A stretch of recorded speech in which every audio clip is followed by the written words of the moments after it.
नोंथांनि मोनथाम मोनब्रै सान फिल्म नायबाय नोंखौ सिनेमायाव आलादा नुयो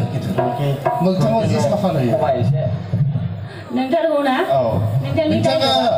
थै फाग्लि फाग्लि आरो फेसबुकनि सिना बेयाव हिर'इन रल खालामदोंमोन ना खालामदों गोजोन्थों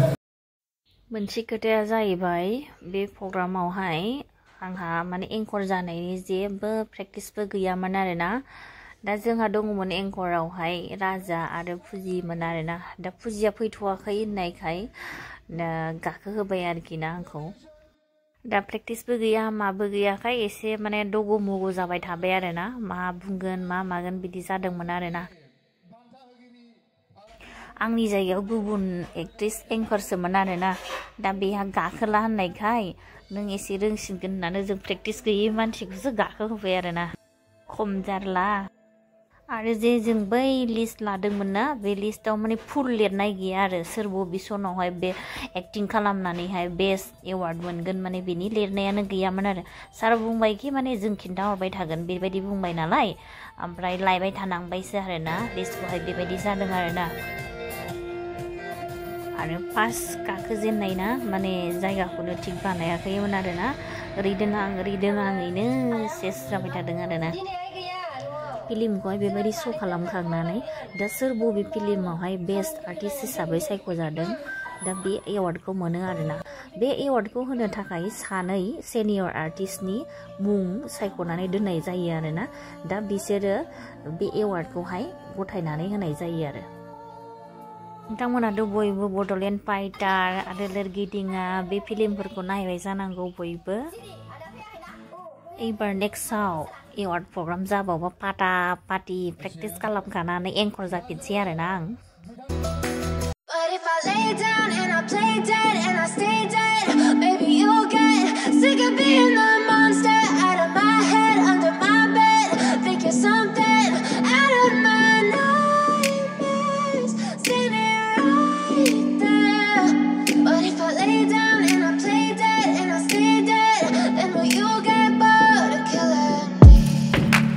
Silhouettes of you are like a taunt. Never really know just what you want. With you I don't ever feel calm. I can feel the sweat inside my palms.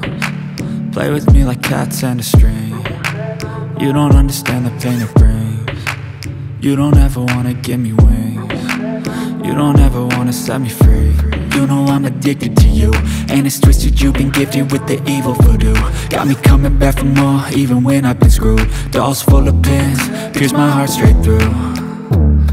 I got issues in my head, I like you in my bed, but you keep me on red. Oh, everything is like a test, I better not text or I'll come off desperate. But if I lay down and I play dead and I stay dead, baby you'll get sick of being the monster out of my head, under my bed, thinking something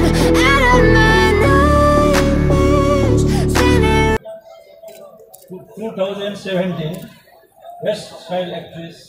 Artist Pinky Wari Film Alayaron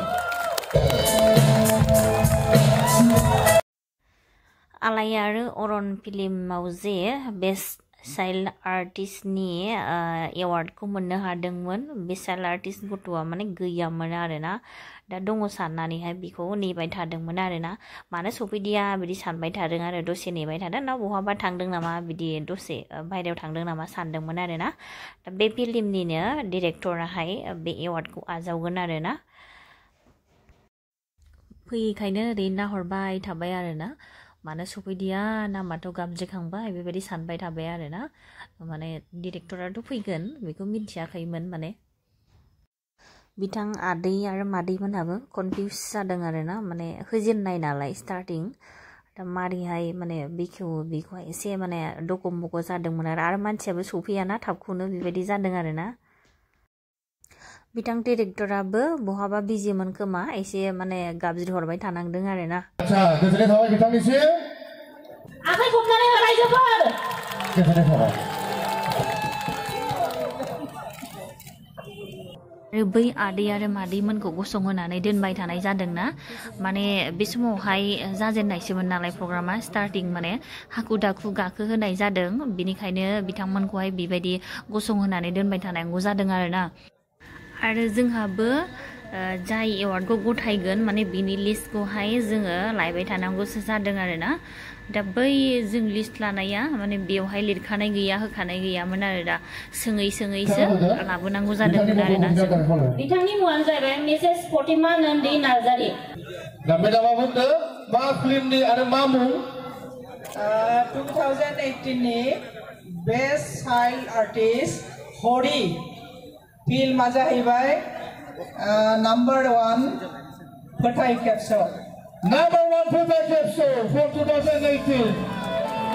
दा जोंहा हरि दङब्ला लांफैनो हासिगौ हरि खावलायहरबाय गोजोन्थों बयनोबो मोनाबिलिनि गोजोननाय बावहरबाय खुलुमनाय बावहरबाय बयबो बड' फिल्म बिदि थिखांनानै बिदिनो जौगालांबाय थाथों जोंबो गोदो थिखांदोंमोन बड' फिल्म गादोंमोन भिडिअ फिल्म आरो अल इन्डिया रेडिअ'आवबो जोङो अनेक ड्रामा खालायदोंमोन दा जोंहा बैसो गैला जों क्लिपखौ दिन्थिना होनो थाखाय जों हरि खावलायहरनाय जाबाय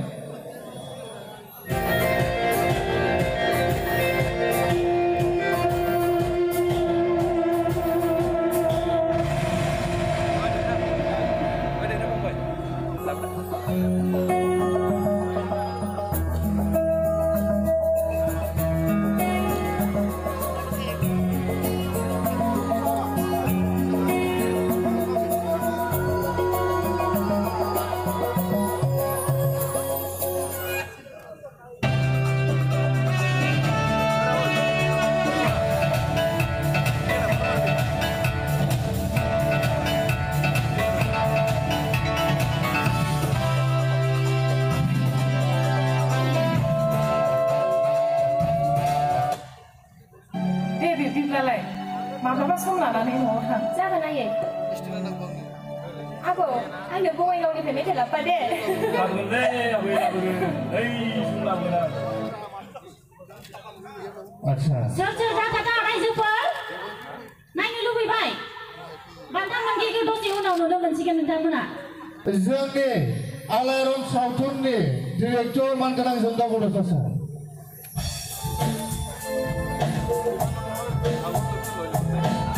जोंनि जोंदा बड' सारनि बाजेराव बिथाङा मानो फैनांगौ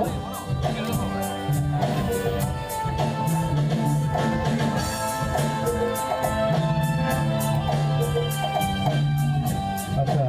बिथांखौ गांसे आर'नाइजों बरायनो थाखाय गुरै खावलायहरबाय आरो बिथांखौ मा फिल्मा माखौ बान्थाखौ मोननो हाखो बिथांखौ बुंथिना होनो थाखाय गुरै खावलायबाय Hello, best costume artist goes to Team Durga Bodo. Team माने वो टाइटल कार्ड हुआ था इसमें एक्चुअल मामला costume designer artist सोमन वे फिल्म आउ टाइटल कार्ड होने जाता है इधर team दा बिनी मिस्टर दुर्गा बोरो नी team ग्राला फिर बुंथिना होदो सारा तो माइकेल बसुमतारी मुसाहारि आखाइ खबनानै ला रायजोफोर प्रग्रामा माने जाजेनथारनायमोन नालाय दा बेनिखायनो मोजाङैहाय सेटिं माने खालामजोबथ'वाखैमोन आरोना बेनिखायनो एसे माने बेबायदि नुबाय थादों आरोना नोंथांमोना एसे माबादो नामा स्टेनारि दोननोसै खोनायाखै सौरा सेरखौ बोखारदो नोङो मिलायनाय नङाना दा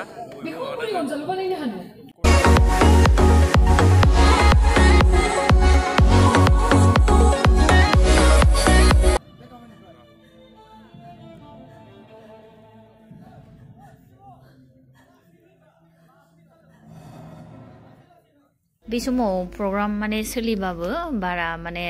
बांद्राय मोजाङै सोलिथ'वाखैमोन आरोना बानायगासिनोसो दङमोन साउन्ड क्वालिटिफोरा बोरै खोनागोन बोरै मागोन बेखौहाय नायगासिनो दंमोन आरोना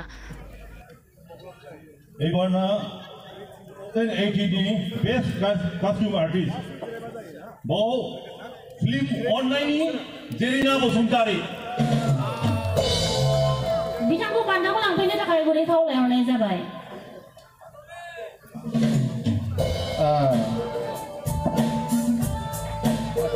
बे फिल्मनि टीम राजा नार्जारिया बे माबाव बान्थाखौ नाजावगोन आच्छा बिथांनि आथिङाव आखाइ खबना होनो गोनां नोंथांमोन आच्छा बिथां बान्था मोनगिरिनिसिम रोजा रोजा साबायखर थाबाय